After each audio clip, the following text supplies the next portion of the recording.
Good morning friends, তোমরা সবাই কেমন আছো? আশা করি ভালো আছো, সুস্থ আছো।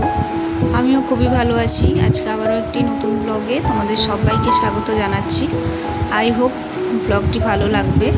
তো ঘুম থেকে উঠে ব্রাশ করে নিয়েছি, ব্রাশ করে হাত মুখ ধুয়ে নিলাম, মানে ফ্রেশ হয়ে গেছি। ফ্রেশ হয়ে তারপরে যে যত বাসন ছিল, মানে রাত্রের বাসনগুলো, সেগুলো এখন পরিষ্কার করে নেব।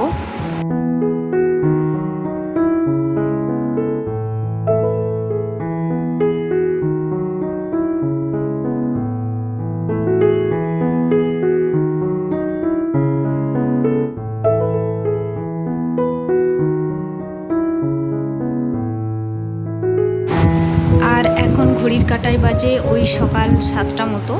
তো প্রতিদিনই আমি ভাবি যে একটু তাড়াতাড়ি উঠবো, মানে 5:30 নাগাদ উঠবো। উঠে ঘরের কাজবাজগুলো করলে কি বলো তো, খুব তাড়াতাড়ি হয়ে যাবে আর গরমটা কম লাগবে। কিন্তু আমার সেই ঘুমোতে ঘুমোতে সেই 12:30 1টা এরকমই বেজে যায়। কালকে তো প্রায় ঘুমিয়েছি ওই 12:30 1টা মতো। তো ওই রকম টাইমে ঘুমিয়ে আর সকাল 5টার সময় উঠবো বললে তো হয় না। তাই আজকে ঘুম থেকে উঠতে ওই 6:35 মতো বেজে গেছিলো। তো ওই জন্য সকাল 7টা থেকেই ব্লগটা নিয়ে আসলাম।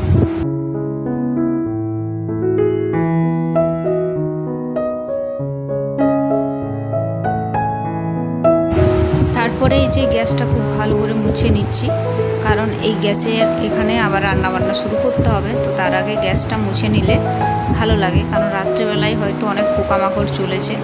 খাওয়ার জিনিস যেহেতু রান্না হবে, তো তার জন্য গ্যাসটা প্রথমে খুব ভালো করে মুছে নিলাম।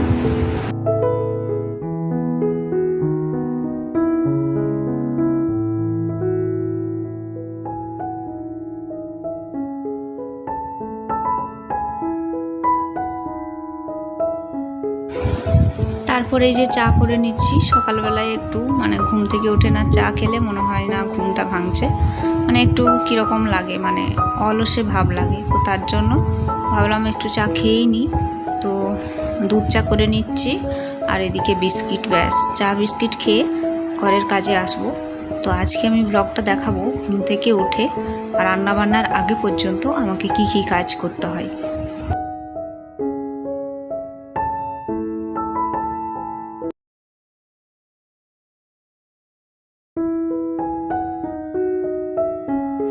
তো চাটা করে নিলাম, এখন চা বিস্কিট খেয়ে নেব। তো চা বিস্কিট খেয়ে একটু বসেছিলাম, মানে কালকের যে খেলা হয়েছে ভারত পাকিস্তানের, তো সেটার রিভিউটা দেখছিলাম যে কালকে ভারত কিভাবে জিতেছে। তো এমনিতেই রাত করেছিলাম, খেলাই দেখছিলাম, কিন্তু লাস্ট মুহূর্তে মানে দেখতে ইচ্ছা করছিল না, মনে হচ্ছিল যেন পাকিস্তান জিতে যাবে। তো সকালবেলায় উঠে দেখি না, ভারত জিতে গেছে। তো ভালো লাগছিল মনটা, তো তার জন্য রিভিউ দেখছিলাম। তো তারপরেই যে এলাম এখানে, শোকেসটা একটু মুছে নিচ্ছি। এটা অনেক দিন হয়ে গেছে মোছা হয়নি, ধুলোবালি পড়ে আছে। আর কিছু জামা কাপড় আমি ফ্লিপকার্ট থেকে নিয়েছিলাম, সেগুলো আমার কেচে রেখেছিলাম। তো সেগুলো ভাঁজ করে ঢুকিয়ে দিলাম, কারণ এগুলো না রেখে দিলে এগুলো ধুলোবালি হতেই থাকবে। আর এগুলো তো রেগুলার পরবো না, কোথাও বেরোলে পরা হয়। মানে ড্রেসগুলো আমার খুব ভালোই লেগেছে।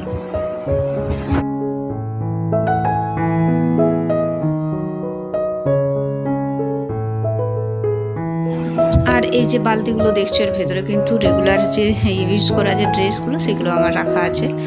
যে বালতি দুটো আমার খুব কাজে লাগছে, তার জন্য এগুলো খুব ভালো করে মুছে নিলাম। আর রান্না করব যেহেতু, তাই রান্নার এই জায়গাটাকেও আমাকে ক্লিন করতে হবে। মানে কালকে ওই যে সবজি খোসা সব পড়ে আছে, ওগুলোকে পরিষ্কার করা হয়নি, মানে রাত্রের বেলা রান্না যা হয়েছিল। তো ওগুলোকেই ভাবছি এখন ক্লিন করে নেব। তো ব্লগটা আমি কিন্তু খুব বড় করিনি, ছোট করেছি, যেহেতু সকালবেলার ওই রান্নার আগে পর্যন্ত আমাকে কি কাজ করতে হচ্ছে আমি সেগুলোই তোমাদের সাথে শেয়ার করছি। তো তোমরা অবশ্যই দেখো ভিডিওটা, যদি ভালো লাগে অবশ্যই লাইক করে দিও। তো আমাদের এখানে না মানে নোংরা ফেলার গাড়ি আসে, তো তার জন্য আমাদেরকে যত সবজি খোসা নোংরা সবকে ডাস্টবিন করে মানে সেখানে রেখে দিতে হয়। মানে ওই গাড়ি আসলে সেখানে ওই নোংরাগুলো দিয়ে দিই। তো এই দেখো সবজি খোসা সব গুটিয়ে একদম একটা ডাস্টবিন আছে, সেখানে সব দিয়ে দিলাম। আর এই ঝুড়িগুলো ধুয়ে পরিষ্কার করে রেখে দেবো। তো আজকে এত দূর পর্যন্তই ব্লগটা রাখলাম। যদি ভালো লাগে অবশ্যই লাইক করে দিও, আর আমার পাশে থেকো।